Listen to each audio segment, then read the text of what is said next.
जीव हृदय तम मोह विशेषी। जीव के अंदर मोह बहुत होता है। अब आप आए हैं तो आने से पहले घर अच्छे से लॉक किया होगा, पड़ोसी को भी कहा होगा जरा ध्यान रखना हम तो सत्संग जा रहे हैं। कई लोग आश्रम नहीं आते, बोले घर को अकेला कैसे छोड़ के आए हैं। मैं क्या क्यों, घर उदास हो जाएगा तुम्हारे बगैर, कि घर भाग जाएगा साथ वाली कोठी के साथ। लड़का होता ना, लड़की के साथ भाग गया तो तेरा मकान पड़ोस वाली कोठी के साथ भाग जाएगा क्या? नहीं जाएगा, वहीं होगा। काहे चिंता कर रहे हो? कहते नहीं जी जमाना बड़ा खराब है। मैं क्या ठीक है जमाना खराब है, पर ये बहाना तो ना बनाओ सत्संग से दूर होने का। जैसे शरीर को अन्न जल दूध फल सब्जी की आवश्यकता है जीने के लिए, ऐसे ही हमारे मन बुद्धि को ज्ञान की आवश्यकता है जीने के लिए। और हम जीवन जीने का ज्ञान दे रहे। मैं मरने बाद स्वर्ग कैसे मिले, मैं उसकी बातें तो कर नहीं रही हूं। मैं तो ये सिखाती हूं कि तुम्हारा यह जीवन निश्चिंतता से निर्वासनिक होके, निरासक्त होकर के, भरपूर शांति और प्रेम अपने हृदय में भर के, हर मनुष्य को ईश्वर का स्वरूप समझ के, ये सारी सृष्टि को ईश्वर की लीला देखते हुए तुम आनंद पूर्वक जीवन कैसे जी सकते हो, चिंता मुक्त होके कैसे जी सकते हो, मैं यही तो सिखा रही हूँ। एक ने कहते लो जी हमारी कोई उम्र है अभी सत्संग सुनने की, जब रिटायर हो जाएंगे तब सुनेंगे। मैं बेटा जितने तू भटूरे छोले थे, राजमा थे, दही थे, लस्सी थे, पता नहीं क्या कुछ सड़ा गला दुनिया बाजार का गंद, पिज्जा बर्गर पता नहीं क्या कुछ खा रहे हो, तू तो रिटायरमेंट से पहले ही उड़ जाना है। समझे? हंस उड़ गया ना, प्राण गया। तू कहां जिएगा? खा खा करके गंदगी, खा खा करके सामान, दिन भर मीठा खाओ, तला खाओ, मीठा खाओ, कोलेस्ट्रॉल बढ़ा रखे हैं, लिवर फैटी कर रखा है, तो तू जिएगा कहाँ? कौन कहता है तू रिटायरमेंट तक जी जाएगा? और जी भी गया तो बीमार होगा, जी भी गया तो बीमार रहेगा, क्योंकि स्वास्थ्य के सूत्रों को तो तुम ध्यान नहीं देते हो। सूर्य उदय से पहले जागना, ये एक सूत्र, ध्यान से सुनना इस बात को। सूर्य उदय से आधा घंटा पहले उठना, पहला सूत्र। शौच आदि से निवृत्त होकर के आसन करना, दूसरा सूत्र। बैठ करके आसन में पूर्व की दिशा में मुख करके मेरुदंड सीधा करके प्राणायाम करना, और सगर्भ प्राणायाम, सगर्भ मतलब मंत्र सहित प्राणायाम करना, ये तीसरा सूत्र। चौथा, सुपाच्य ऑर्गेनिक पेस्टिसाइड मुक्त भोजन करो। पांचवा, जब तुम अपने काम काज में जाओ तो बेईमानी न करो, रिश्वतखोरी मत करो, झूठी गवाहियां मत दो, किसी गरीब का हक मत खाओ। मैं फिर कह दूं, कड़वी बात है, सुन लो, दिल कड़ा करके सुन लो। अगर तुम रिश्वत खाते हो, अगर तुम बेईमानी करते हो, तो तुम लाख माथे पर तिलक लगा लो, मेरी दृष्टि में तुम धार्मिक व्यक्ति नहीं हो। अगर तुम किसी गरीब का हक खाते हो, अगर तुम अपने भाई बहन के हिस्से का हक खा जाते हो, और उसके बाद तुम आरती की घंटियां बजाओ, ख्याल करे, न तो तुम मुझे धोखा दे सकोगे, न तो तुम ईश्वर को धोखा दे सकते हो। Please watch this and listen to this very attentively. अगर हमारा जीवन मौलिक नहीं है, नैतिक नहीं है, तो हम धार्मिक कैसे हो सकते हैं? धर्म सिर्फ थोड़ी सी आरती पूजा कर लेने का, थोड़ा बहुत यज्ञ कर लेने का नाम नहीं है। धर्म तुम्हारा जीवन होना चाहिए,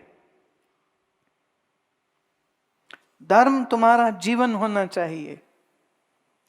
श्री गुरु नानक देव महाराज कहते, काल खाए किछ हथों दे, नानक राह पछाने से, खूब मेहनत करके कमाओ और फिर उसका दशमांश सेवा में लगा दो। पहली बात, सब लोग अपने अपने मंदिर में अवश्य जाएं। दो, कोशिश करें, अगर तो आपके कोई गुरु हैं तो गुरु को, अथवा आपके पड़ोस में जो मंदिर है उस मंदिर को आपकी कमाई का दशमांश दीजिए। और मंदिर कमेटी वाले मंदिरों पर सोना चांदी चढ़ाने की जगह नए नए पाठशाला, स्कूल और अस्पताल बनवाएं। भगवान की सेवा के लिए जो धन भक्तों ने प्रेम से दिया है, देखिए जो ठाकुर जी की मूर्ति मंदिर में खड़ी है उसको ना तो आपके दिए कपड़े पहनने हैं, ना आपके चढ़ाए सोने चांदी के आभूषण से कोई मतलब है, ना आपके द्वारा चढ़ाए गए वो 52 मिष्ठानों का भोग उनको लगाना है। वो श्री विग्रह इसलिए है कि वो हमारे लिए एक केंद्र हो, हमारी साधना, आराधना, पूजन के लिए। तो आपकी कमाई का दशमांश, 100 कमाते हो तो 10 रुपए, 1000 कमाते हो तो 100 रुपया दीजिए। पर दिक्कत तब होती है जब कुछ लाख कमाने लग जाते हैं तो उसका 10वां देने में पेट में दर्द हो जाती है। अफसोस की बात है ये नियम सबको पालन करना चाहिए और ये हर मंदिर और गुरुद्वारा कमेटी की जिम्मेदारी होनी चाहिए कि उस धन की एफडीआं करा के या जमीनें ना खरीदते फिरें। उस धन से ये नर रूपी नारायण की सेवा करने के लिए, उनकी शिक्षा के लिए, उनके स्वास्थ्य के लिए, उनके उपचार के लिए ऐसे स्थान बनाने चाहिए। Give back to the society. मंदिर में लाखों करोड़ों चढ़ा दिए, पड़ोस में तेरे गरीब बच्चे पढ़ने से फीस नहीं दे पा रहे हैं, वो नहीं दिखाई देते क्या? इतना कैंसर फैल रहा है, आप सोचिए गरीब आदमी को अगर कैंसर हो जाए वो क्या करेगा। तो 2 छोटी बातें इस विषय में मेरे को कहनी है, फिर से रिपीट कर रही हूं कल की बात को। सब तरह के रिफाइंड तेल बंद कीजिए, सफेद चीनी खाना बंद कीजिए, मैदा खाना बंद कीजिए, हफ्ते में 1 दिन जल का उपवास कीजिए, सुबह आसन प्राणायाम करिए। यही तरीका है जिससे तुम कैंसर से बच पाओगे, नहीं तो तकलीफ है, बहुत तकलीफ है प्यारे। अमेरिका में एक गुजराती कार्डियो सर्जन हैं डॉक्टर जमुना दास। उनका एक रिसर्च जो उनकी पिछले 25 साल की जो है, उस रिसर्च के बाद उन्होंने ये बात कही कि अगर साल में 5 दिन लगातार सिर्फ जल का उपवास तुम कर लोगे तो तुम अपने शरीर में कैंसर होने की संभावनाओं को बिल्कुल खत्म कर सकते हो। जो इन्फ्लेमेशन, सेल्स की फंक्शनिंग के अंदर जो दिक्कतें आती हैं, और इस रिसर्च को मैं लाइन से डॉक्टर विलियम ली, डॉक्टर एरिक बर्ग, कितने में नाम ले सकती हूँ जो उन्होंने रिसर्च करी है। और सोच के देखो, हमारे भारत में उपवास जीवन जीने का एक हिस्सा होता था। एकादशी पे उपवास हो रहा है, कोई पूर्णमासी पे कर रहा है, लेकिन उपवास वो नहीं होता कि दूध फल खाओ, होते फलाहारी खाओ, समा की खीर, समा के पकोड़े खाओ, है इतना सारा खा के कहते व्रत है। भैया कम से कम डकार रोक ले, व्हाट इज दिस।